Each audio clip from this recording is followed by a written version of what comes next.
Kerala Blasters ആരാധകർ ഈ സീസണിൽ കൊച്ചിയിൽ ഏറ്റവും കൂടുതൽ വെയിറ്റ് ചെയ്തിട്ടുള്ളത് ഈ ഒരു മത്സരത്തിന് വേണ്ടിയായിരിക്കും, അഗെയിൻസ്റ്റ് മുംബൈ സിറ്റി FC. അതിൻ്റെ കാരണം എന്താണെന്ന് അറിയാമല്ലോ. എവേ മാച്ച് കളിക്കുന്ന സമയത്ത് എന്താ പറയുക, ഒരു വളരെ നാടകീയമായിട്ടുള്ള അല്ലെങ്കിൽ വളരെ സംഘർഷഭരിതമായിട്ടുള്ളൊരു സാഹചര്യത്തിലായിരുന്നു മുംബൈ ഫുട്ബോൾ അരീനയിൽ നിന്ന് മടങ്ങിയിരുന്നത്. 2-1 ആ ഒരു മത്സരം പരാജയപ്പെടുകയും ചെയ്തിരുന്നു. ചില റെഡ് കാർഡുകൾ, സസ്പെൻഷനുകൾ അങ്ങനെയൊക്കെ വന്നിട്ടുള്ള ഒരു മത്സരമായിരുന്നു.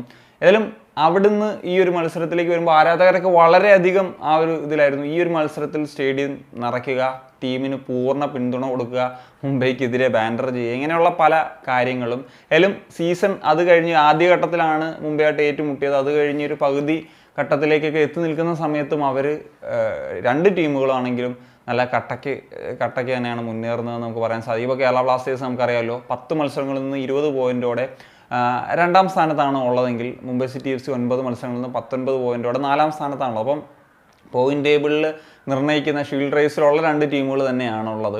ഇന്നത്തെ മോഹൻ ബഗാൻ ഗോവ മത്സരം അതിൻ്റെ ബലം കൂടിയൊക്കെ വെച്ചിട്ടാണ് ഇനിയിപ്പോൾ ഈ ഒരു ആഴ്ച കഴിയുമ്പോൾ കൃത്യമായിട്ട് എങ്ങനെയാകും പോയിന്റ് ടേബിൾ എന്നുള്ള കാര്യമൊക്കെ നമുക്കൊന്ന് വിലയിരുത്താൻ സാധിക്കുക. കേരള ബ്ലാസ്റ്റേഴ്സിനെ സംബന്ധിച്ചിടത്തോളം ലൂണ ഇല്ല എന്നുള്ളതാണ് ഏറ്റവും പ്രധാനപ്പെട്ട ഒരു നഷ്ടം എന്നുള്ളൊരു കാര്യം.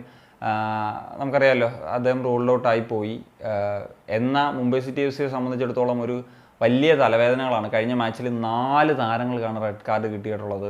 ഇവരൊന്നും കളിക്കാൻ കഴിയില്ല. വിങ് ബാക്കുകളായിട്ടുള്ള രാഹുൽ ബേക്കയും ആകാശ് മിശ്രയും, അതുപോലെ ഗ്രെഗ് സ്റ്റുവർട്ട് എന്ന് പറയുന്ന അവരുടെ ഏറ്റവും ഇമ്പോർട്ടൻ്റ് ആയിട്ടുള്ളൊരു താരം, അതുപോലെ വിക്രം പ്രതാപ് എന്ന് പറയുന്നത്, അതായത് മേജർ പ്ലേയേഴ്സിന് തന്നെ അവർക്ക് റെഡ് കാർഡ് കിട്ടി എന്നുള്ളത് അവരെ സംബന്ധിച്ചിടത്തോളം ഒരു വലിയ സെറ്റാക്ക് തന്നെയാണ്.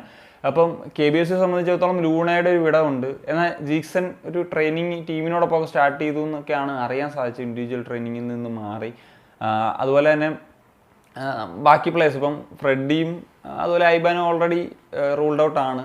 അതിനോടൊപ്പം ഇപ്പോൾ ലൂണയും റൂൾഡ് ഔട്ടാണ്. അല്ലാതെ വലിയ ഇഞ്ചുറി പ്രശ്നങ്ങളൊന്നും ഇല്ല എന്നുള്ളതാണ് റിപ്പോർട്ട്സ്. ആൻഡ് ഡാനിഷ് ഈ ഒരു മത്സരത്തിലേക്ക് എത്തുമ്പോൾ തിരിച്ചു വരും എന്നുള്ള ഒരു മറ്റൊരു ഫാക്ടറായിട്ട് നിൽക്കുന്നു. ഇനി നമുക്ക് ഇരു ടീമുകളുടെയും ഒരു എക്സ്പെക്റ്റഡ് 11 ഒന്ന് പരിശോധിക്കുന്ന സമയത്ത് മുംബൈ സിറ്റി FCക്ക് ഈ പറഞ്ഞതുപോലെ ഒരു പല പ്ലേയേഴ്സിന് നഷ്ടമാണ്. ഇപ്പം ചില പൊസിഷൻസിലൊക്കെ പ്ലേയേഴ്സിനെ അവർക്ക് പരമക്കാൻ തന്നെ ബുദ്ധിമുട്ടായിട്ടുള്ളൊരു കാര്യം തന്നെയാണ്. വിദേശ താരത്തെ കൂടി നഷ്ടമായിട്ടുള്ള സാഹചര്യമാണ്. ഏതായാലും ഗോൾ കീപ്പറായിട്ട് ലച്ചൻബ തന്നെ, അതുപോലെ സെൻട്രൽ ബാക്കിലേക്ക് വരുന്നൊരു സാഹചര്യത്തിൽ റോസ്റ്റിൻ ഗ്രിഫിത്സിനൊപ്പം മെഹ്താബ് സിംഗിനായിരിക്കും കളിക്കുക. റൈറ്റ് ബാക്കിൽ ഒരുപക്ഷെ ഹെലൻ നുങ്കുഡു കളിക്കുമെന്നാണ് ഞാൻ പ്രതീക്ഷിക്കുന്നത്. ആൻഡ് ലെഫ്റ്റിൽ ഒരു സ്റ്റഞ്ചിസ് സാലിനായും കളിക്കുന്നുണ്ടാകുക. ആൻഡ് ഒരു മിഡ്ഫീൽഡേഴ്സ്, ഒരു ഹോൾഡിംഗ് മിഡ്ഫീൽഡേഴ്സ് എന്ന നിലയിലേക്ക് വരുന്ന സമയത്ത് യോയൽ വാന്നീഫ് ആൻഡ് അപ്പൂയ എന്നിവർ, അറ്റാക്കിംഗ് മിഡ്ഫീൽഡ് സ്റ്റുവർട്ടിന് പകരം എൽ ഹയാത്തി വരും എന്നാണ് പ്രതീക്ഷിക്കുന്നത്. രണ്ട് വിങ്ങുകളിലായിട്ട് Bipin Singh and Chhangte, and central forward എന്ന നിലയിൽ ജോർജ് ഡയാസ് പെരേരയുമാണ് എക്സ്പെക്ട് ചെയ്യുന്നത്. KBSയെ സംബന്ധിച്ചിടത്തോളം ഞാൻ ലൂണ കൂടി ഇല്ലാത്തൊരു സാഹചര്യത്തിൽ ഒരു ഡിഫെൻസീവ് ആയിട്ടുള്ള ഒരു സ്റ്റാർട്ടിംഗ് ലൈനപ്പാണ് പ്രതീക്ഷിക്കുന്നത്. അതിനുശേഷം സെക്കൻഡ് ഹാഫിൽ ചില ചേഞ്ചസിനാണ് ഒരു സാധ്യത കൽപ്പിക്കുന്നത്. പ്രത്യേകിച്ച് മുംബൈ സിറ്റി FCയൊക്കെ ആയിട്ട് കുറച്ച് കഴിഞ്ഞ 3 മാച്ചസായിട്ട് വിജയം നേടാൻ സാധിച്ചിട്ടില്ല. അപ്പം അതും കൂടിയൊക്കെ കണക്കിലെടുത്തുകൊണ്ട് തന്നെ ആദ്യ പകുതി കുറച്ച് ഡിഫെൻസീവായിട്ട് കളിക്കുക എന്നുള്ളൊരു രീതിയിൽ പോയി. പിന്നീടൊരു ചേഞ്ചസിനാണ് സാധ്യത. ആൻഡ് 11ലേക്ക് വരുന്നൊരു സമയത്ത് സച്ചിൻ സുരേഷ് ഒരു ഗോൾ കീപ്പർ എന്ന നിലയിൽ, അതുപോലെ സെൻട്രൽ ബാക്ക് റോളിലേക്ക് വരുമ്പോൾ 2 വിദേശ താരങ്ങൾ മിലോസ് ആൻഡ് ലെസ്കോവിച്ച്, റൈറ്റ് ബാക്കിൽ പ്രീതം കോട്ടാൽ, ലെഫ്റ്റിലേക്ക് വരുന്ന സമയത്ത് നവാച്ച സിംഗ്, ആൻഡ് ഒരു മിഡ്ഫീൽഡേഴ്സ് എന്ന നിലയിൽ വിപിൻ മോഹനൻ ആൻഡ് ഡാനിഷ് ഫറൂഖ് എന്നിവർ, റൈറ്റിൽ രാഹുൽ, ലെഫ്റ്റിൽ ഐമാൻ, ആൻഡ് 2 മുന്നേറ്റ താരങ്ങൾ നിലയിൽ പെപ്രയും ദിമത്തിയസ് ഡയമണ്ടക്കോസിനെയാണ് പ്രതീക്ഷിക്കുന്നത്. ഞാൻ സെക്കൻഡ് ഹാഫിൽ ചില അറ്റാക്കിംഗ് ചേഞ്ചസ് ഇപ്പോൾ ഡൈസുക്കയും അടക്കമുള്ള അസറിനെയൊക്കെ അടക്കമുള്ള താരങ്ങളെയൊക്കെ എക്സ്പെക്റ്റ് ചെയ്യുന്നുണ്ട്, ഇഷാൻ പണ്ഡിതയെ പോലെയുള്ള താരങ്ങളെ. ആൻഡ് തീർച്ചയായിട്ടും വളരെ വാശിയേറിയിട്ടുള്ളൊരു പോരാട്ടം തന്നെയാണ് എക്സ്പെക്റ്റ് ചെയ്യുന്നത്. ഏതായാലും കൊച്ചിയിലേക്ക് നാളെ ഞാൻ ട്രാവൽ ചെയ്യാണ്. നിങ്ങളെല്ലാവരും അവിടെ ആ ഒരു മത്സരത്തിലുണ്ടാകുമെന്ന് പ്രതീക്ഷിക്കുന്നു. ഈസ്റ്റ് ഗാലറിയിലാണ് വരുന്നതെങ്കിൽ നമുക്ക് തീർച്ചയായിട്ടും ആ ഒരു മത്സരം ഒന്നിച്ച് വീക്ഷിക്കാം.